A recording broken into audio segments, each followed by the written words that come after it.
The story of Slime Rancher 2 is slowly unraveling, revealing secrets within the vibrant Rainbow Island. Beneath its colorful aesthetics lies a hidden world full of mystery and the unknown. From the drone logs scattered across the island, we can piece together what happened before Peter's arrival. Let's continue the series with Ember Valley to see what story Monterey Park is trying to tell.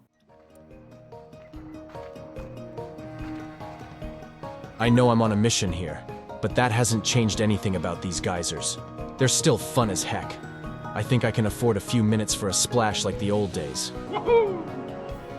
Not much to say in this section, just yeah, geysers are fun to ride on.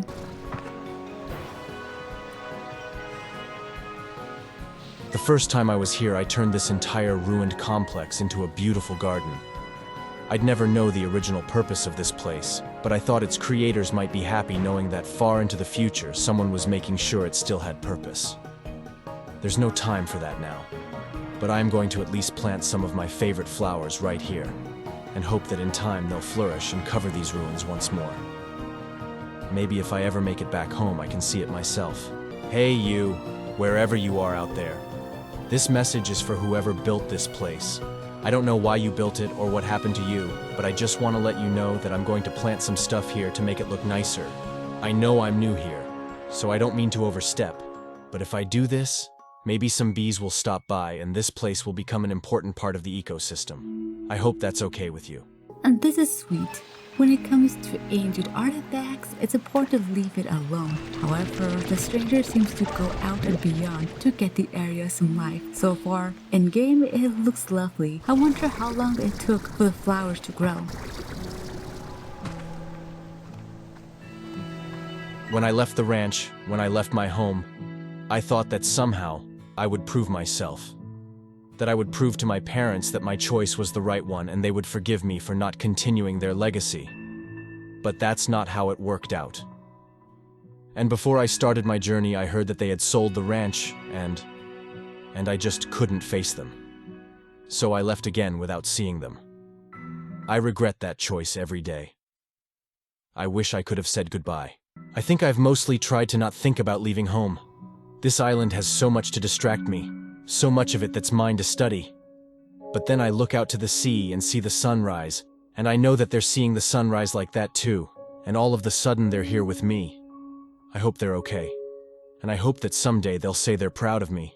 We are learning a bit more about the stranger's life before arriving on the island. The stranger came from a family of farmers or ranchers who decided to break the mold and follow their own destiny. However, that soon changed when the ranch was sold. I could definitely understand why the stranger got mad. It's a piece of yourself you grew up with, memories you have made with your family and friends, to only be sold, possibly never be seen again. I wonder if the parents did that to pay some medical bills. When I used to work in customer support at a non-profit foundation, I would hear stories of grandparents selling acres of their land to pay medical expenses. It really does break your heart. My next question is, was the ranch on Earth or on the far range? I feel at home here. When I traveled across the glass desert, it was caves just like this one that gave me shelter and allowed me to survive my trek.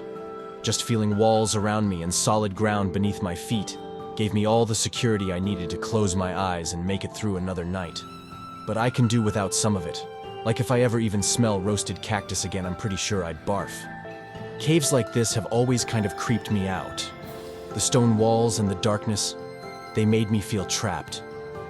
I was always more at home being outdoors, with the sky or at least a tree canopy above my head and the soil beneath my feet.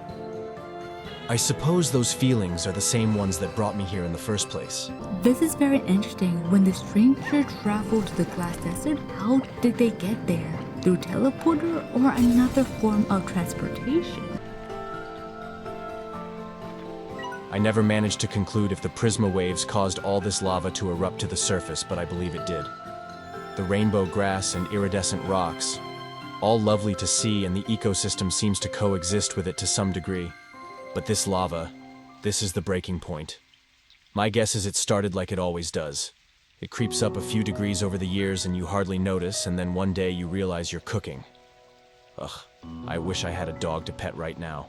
I think I need to just sit here for a minute or three to catch my breath and collect myself. I was careless, too busy marveling at the tropical foliage here, and a geyser shot me into the air, almost dropping me right into a pit of lava. I sometimes worry I took on too much here, that I'm not ready to be on my own. An interesting theory, the prisma waves of starlight strand caused Ember Valley to erupt into lava, reforming the land into a tropical paradise of colored canvas. It shows that both Ember Valley and Starlight Strand may be connected somehow. This gate is still sealed too, so I really must have been the first to enter since it was abandoned. It was here that I had my first doubts. I thought I was talking to engineers, problem solvers, people who could fix what I found.